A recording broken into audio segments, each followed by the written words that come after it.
But James, we've now got the news that Peter Dutton is saying this morning, 35 new fighter jets, billions of dollars to be spent on that. And that's a good time to come out with this announcement.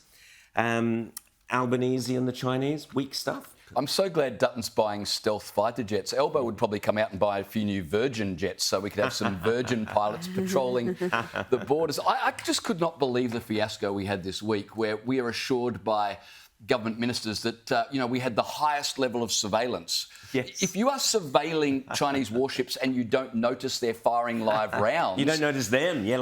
and that's the highest level of surveillance? And Richard Marles, the Defence Minister, to say that, well, this wasn't a real threat, therefore our response is irrelevant and does not matter. I mean, really? if this... That's what he said. He said it wasn't a real threat. It was so real, 47 jets had to be diverted.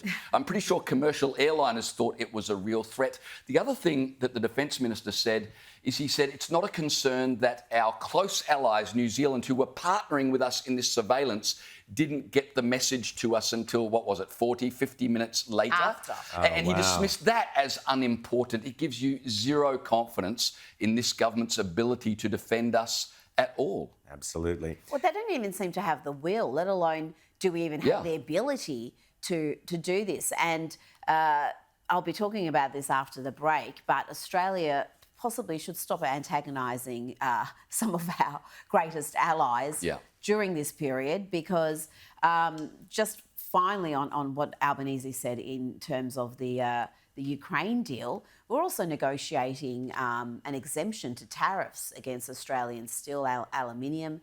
Again, I would just advise some caution, because Australia's interests should be at the very top of the Prime Minister's priority list, above everything else, above virtue signalling, about tweeting out something that he thinks is going to be popular. What he's got to be interested about is Australia First strategy.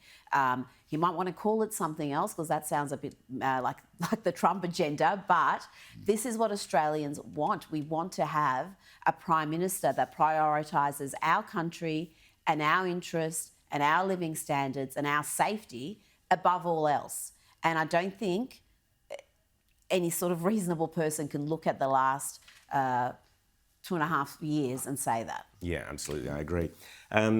Virtually everything this government is doing is completely at odds with the future path this nation needs to take, and this nation needs to get on building up our mining, building up our agriculture, building up our investment, attracting money from around the world into a country which should be the greatest place to do business, which should be the greatest place to invest your mining or agricultural dollars in.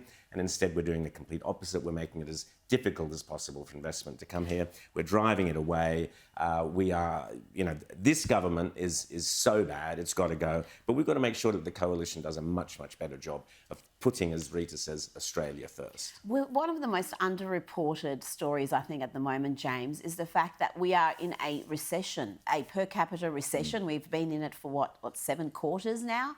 That is something that impacts the living standards of Australians. This is something that hurts everyday Australians, and it seems to be almost forgotten about. We have an influx of migrants coming in who artificially boost the GDP figures, so we'll say, oh, well, we're not really in recession, but the figure that matters is the per capita data, and per capita we are in recession. We have been for some time. And if Anthony Albanese was hoping that tiny interest rate drop was going to make a scrap of difference to anybody's life, let alone voting intention in the next couple of months, he's kidding himself. The other interesting thing this week was Jim Chalmers was out selling the government's economic message because, according to reports, Labor's insiders weren't confident of the Prime Minister's ability to sell his own economic policies. So this does not bode well for Anthony Albanese. Even if he's lucky enough to win the next election, his own team now just don't believe he's capable of selling their message. Well, he's not capable of selling any message. I mean, let's be honest. He couldn't sell The Voice with all the support he had, all the corporate support, all the activists, all that money,